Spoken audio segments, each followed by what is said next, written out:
যখন আমার এই এপিসোডটা আপনারা দেখেছেন তখন নির্বাচনের ফলাফল পাইয়া গেছেন মনে হয় সবাই। বিএনপি যা প্রেডিক্ট করেছিল তাই সম্ভবত পাইছে। 200-র বেশি সিট, কোথায় যেন দেখলাম 208টা।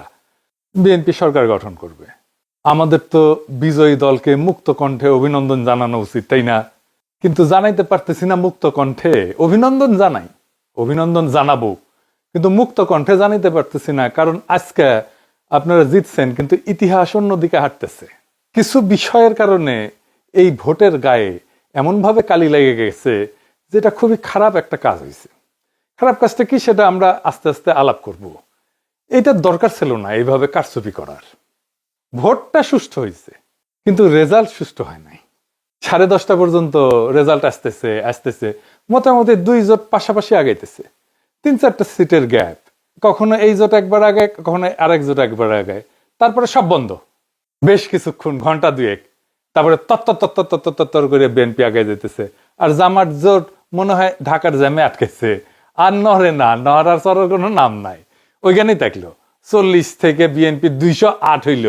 আচ্ছা বলেন তো, কখনো এভাবে ডেটা ফাংশন করে? ভোটের সব তো ডেটা, অঙ্ক, এটা কি এইভাবে ফাংশন করে?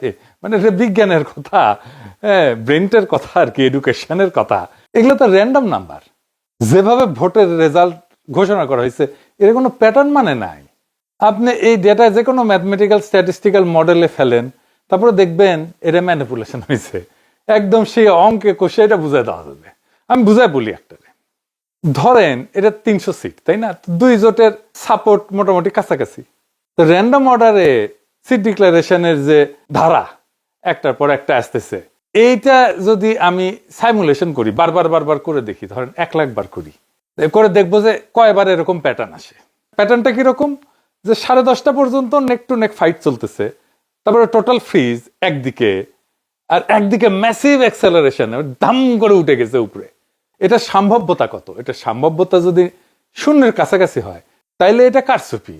আমি অঙ্কটা করেছি, হ্যাঁ, অঙ্ক করলে, হ্যাঁ, আমাদের বাংলার মার্টিন লুথার কিং অঙ্ক ভয় পায়, তো আমি করেছি, যদিও আমি স্ট্যাটিস্টিশিয়ান না।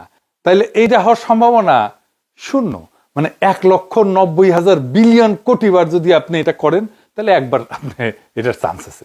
মানে বুঝেছেন তো এডিটর সাহেব? লিখে দেন 1,90,000 বিলিয়ন কোটি বার আপনি যদি এটা সাইমুলেট করেন, প্রায় অসীম সংখ্যায়, তাহলে একবার এটা হওয়ার সম্ভাবনা আছে।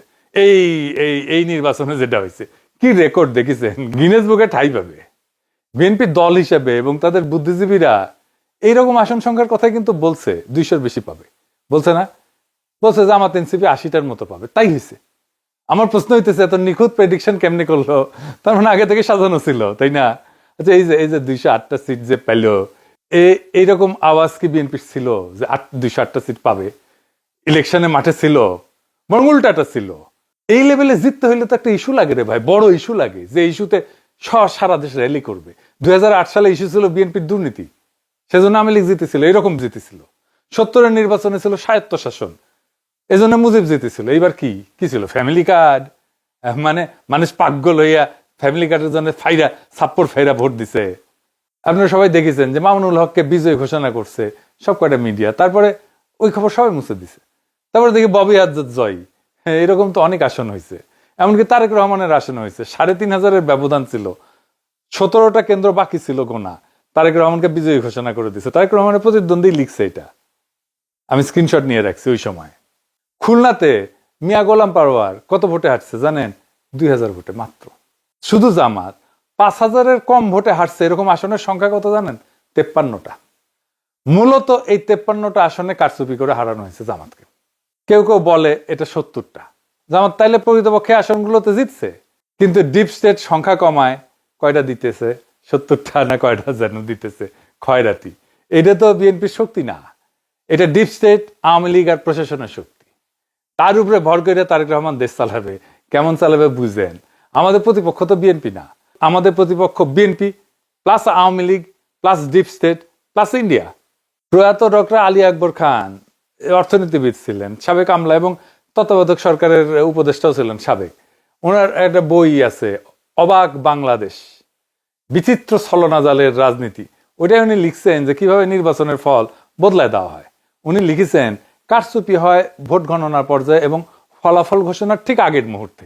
বুঝিস একই জিনিস ঘটেছে না? অধিকাংশ ক্ষেত্রে দেখা যায় ভোট গ্রহণ শেষ হওয়ার পর যখন গণনা শুরু হয় তখন বিরোধী দলের পোলিং এজেন্টদের ভয়ভীতি দেখায় বা প্রশাসনের সহায়তায় কেন্দ্র থেকে বের করে দেওয়া হয়। দেওয়া হয়েছে না? বের করে কুমিল্লা ৮ বরুড়ার একটি সমস্যা আমরা তুলে ধরেছি। সেখানে আজকে বিশেষভাবে ভোট শুরু হওয়ার কিছুক্ষণ পর থেকেই আমাদের ৩০টা সেন্টারের এজেন্ট থেকে তারা বের করে দেয়।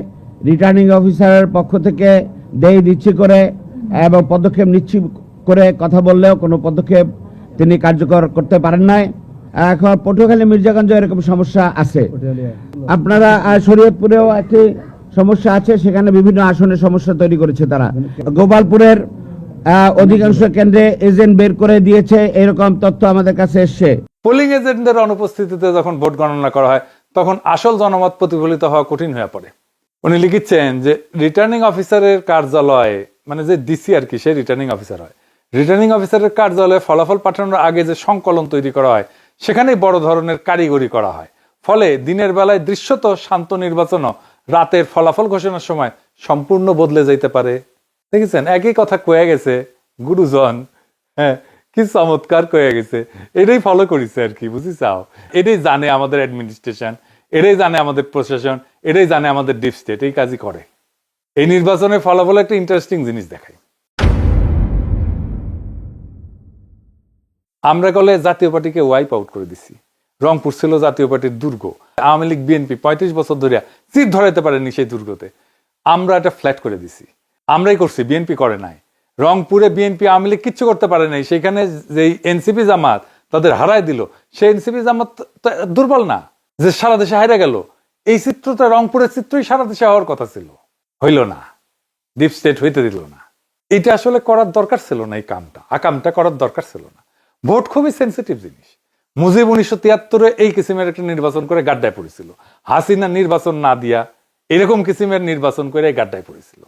কাশ্মীর একটা নির্বাচনের ফল মানে নাই, এই জন্য অগ্নিগর্ভ হয়ে আছে কাশ্মীর না কতদিন থেকে। কি অবস্থা এখানে, এখনো শান্ত হয় নাই। আবারও বাংলাদেশে এই কাজ করা লাগলো। এ তো লজ্জা হয়ে থাকবে, শুধু লজ্জা না, একটা বিপদ হয়ে থাকবে। এই কালি গা থেকে যাবে না বিএনপির। এবং যারা ইঞ্জিনিয়ারিং করছে, যারা, তাদের এটা কাফারা দিতে হবে। এই জন্যে যে জামাত এনসিপি তো কম ভোট পায় নাই। হিসাব করে দেখেন পার্সেন্টেজে। এই লোকগুলোর উপেক্ষা করবেন কিভাবে? আপনি জিতলে অসুবিধা নাই, জিতেন, ভোট নিয়ে যেতেন।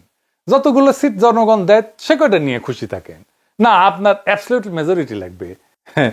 লিসে হাউস হচ্ছে তাই লিসে। উইনস্টন চার্চিল দ্বিতীয় বিশ্বযুদ্ধের সময় বিশাল বড় নেতা ছিল, তার প্যারালাল কেউ ছিল না। ব্রিটিশ মিডিয়ার সে একজন প্রিয় পাত্র ছিল আর কি। সেখানে যাইতো, সব জায়গায় মিডিয়া তাকে ছুটে যেত। মারাত্মক হাইপ তার, যেখানে যায় বিশাল সভা করে। তার মতো প্রোফাইল কারো নাই।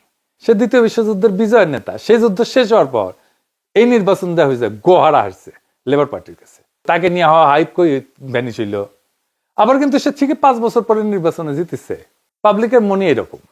চার্চিল যদি একটা বিশ্বযুদ্ধ জেতার পরে হারতে পারে, সেই তুলনায় আমরা কিছুই না। হারিছি, আমরা তো স্বীকার করি হারিছি।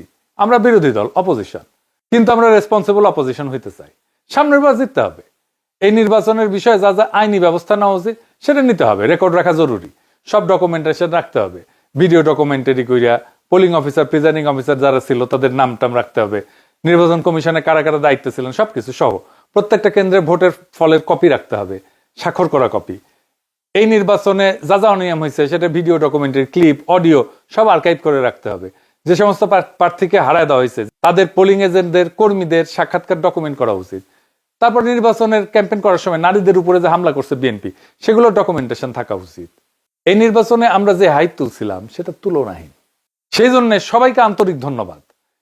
অসম্ভব কাজ করছেন আপনারা।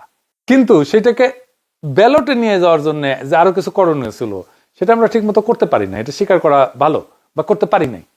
ভোট কেন্দ্রগুলোতে পর্যাপ্ত কর্মী দেওয়া যায় নাই। বেশ কিছু আসনে বিদ্রোহী প্রার্থী ছিল, এটা আমাদের জন্য সমস্যা করছে। কোনো মিডিয়া নাই আমাদের সাথে, কেউ আমাদের কথা বলে না, লিখে না। ইলেকশন ক্যাম্পেইনে ইন্ডিয়া ইস্যু যেভাবে আসা দরকার ছিল সেভাবে আসে নাই। আমি জানি না কেন ওনারা আনেন না। ইন্ডিয়ারে অখুশি করবেন কিনা, ইন্ডিয়া যদি অখুশি হয়ে যায় সেটা ভেবে যদি না বলে থাকেন তাহলে তাদের বিপদ। নারীদের একটা রিজার্ভেশন ছিল, এটা কাটে নাই। নারী ইস্যুতে একটা স্পষ্ট লিখিত অবস্থান নেওয়া উচিত ছিল, সেটা না হয় নাই। আর ঐক্যটা ঠিক মতো ক্রিস্টালাইজ হইতে পারে নাই, মানে একদম শেষ মুহূর্তে হয়েছে ঐক্য। আর প্রশাসন তো পুরাই বিএনপির অনুগত, তার আজ্ঞাবহ হয়ে গেছিল। এরকম একটা অবস্থায় জিতে আসা খুবই ডিফিকাল্ট। তারপরে ক্যাম্পেইনটাকে আমরা এমন একটা জায়গায় পৌঁছায় নিয়েছিলাম যেখান থেকে মনে হয়েছে যে আমরা জিতে যাব, এবং আমাদের তো খুবই ভালো রেজাল্ট করার কথা ছিল। বিএনপিকে জিতলে খুব মার্জিনালি জিততে হতো। এখন কি করা উচিত জামাত এনসিপির? এখন করণীয় হইতেছে 3টা রাজনৈতিক এজেন্ডাকে কেন্দ্র করে জোটের রাজনৈতিক ভিত্তিকে সংগঠিত করা। 1 নাম্বার, একটা রেসপন্সিবল অপোজিশনের ভূমিকা নেওয়া। আমরা রেসপন্সিবল অপোজিশন হইলে আওয়ামী লীগ ফেরার রাস্তা বন্ধ হয়ে যাবে।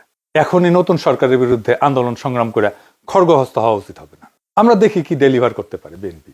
এই সরকার চালানো বিএনপির জন্য হানিমুন পিরিয়ড হবে না, অত্যন্ত জটিল হবে সরকার চালানো। আর যা যা প্রতিশ্রুতি দিছে সেগুলো ডেলিভার করতে ওদের ঘাম ছুটে যাবে। জামাত এনসিপি আন্দোলন করলে বলবে ওদের জন্য আমরা কাজ করতে পারি নাই, দায় চাপে দেবে আপনার উপরে। 2 নম্বর হইতেছে এই বিএনপি শাসন চালাইতে গেলে ভুল করবে, মিস্টেক করবে, অত্যাচার করবে, নিপীড়ন করবে, নির্যাতন করবে। আপনারা একটা হাসিনা 2 রেজিম দেখতে পারবেন। সেইখানে আমাদের খুবই ক্যালকুলেটিভ আন্দোলন গড়ে তুলতে হবে।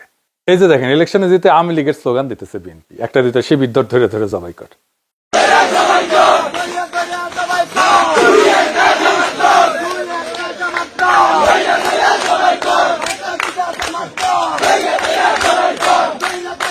বিজয়ের উল্লাস চলতেছে দুবাই স্কুল। শুনেছেন? শুধু তাই না, আজকে শিবির নেতাদের বাসায় হামলা করতেছে।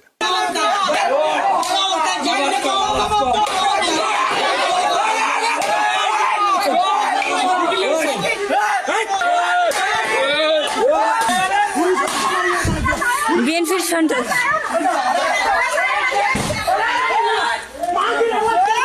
বিএনপির সন্ত্রাস সকল। আপনি আর একটা আওয়ামী শাসন দেখবেন, লিগে রাখতে পারেন। আমরা আবার আগের সেই জায়গায় ফিরে গেলাম, 2008 সালে ফিরে গেলাম। এরপরের সময়গুলোও আবার রিপিট হবে। এবার হবে দ্রুত। হাসিনা 15 বছরে যা যা দেখছেন তা বছর 2-এর মধ্যে দেখে ফেলবেন। তারেক রহমানের যদি স্টেবিলিটি প্রায়োরিটি হইতো তাহলে ভোটটা তিনি ফেয়ার হইতে দিতেন। মানুষ একটা পরিবর্তন চাইছিল, তিনি পরিবর্তনটা ঠেকাই দিলেন। এবার কি আদৌ পরিবর্তনকে ঠেকায় রাখা যায় না। আর 3 নাম্বার স্ট্র্যাটেজি হইতেছে আজকে যেই শক্তি জামাত আর এনসিপির পিছনে দাঁড়াইছে সেই শক্তিকে সংহত কইরা পরের নির্বাচনের জন্য আজ থেকে প্রস্তুতি নেওয়া উচিত। এই নির্বাচন কিন্তু দেখাই দিল যে বাংলাদেশ এখনো গণতান্ত্রিক পরিপক্কতায় পৌঁছায়নি, কিন্তু এই ভোট প্রমাণ করলো একটা বিকল্প শক্তি উঠে এসছে। এই শক্তিকে আর থামানো যাবে না। আর বিএনপি যেহেতু আওয়ামী লীগ আর হাসিনার দেখানো পথেই যাইতেছে, তাই সে হাসিনার অন্তিম যে লক্ষ্য সেটার দিকেই যাবে। এটাই ইতিহাসের শিক্ষা। তবু আপনাদের জন্য শুভকামনা। আমরা লক্ষ্যে অবিচল থেকে আগায় যাব, জনগণকে সাথে নিয়ে যে আজাদির কাফেলা আমরা শুরু করছি তার সাথেই যাব। দেখা হবে রাজপথে, দেখা হবে লড়াইয়ের মাঠে, দেখা হবে আবারও আগামী নির্বাচনে। আমরা আরো শক্তিশালী হয়ে আপনাদের সামনে আসব। ইনকিলাব জিন্দাবাদ।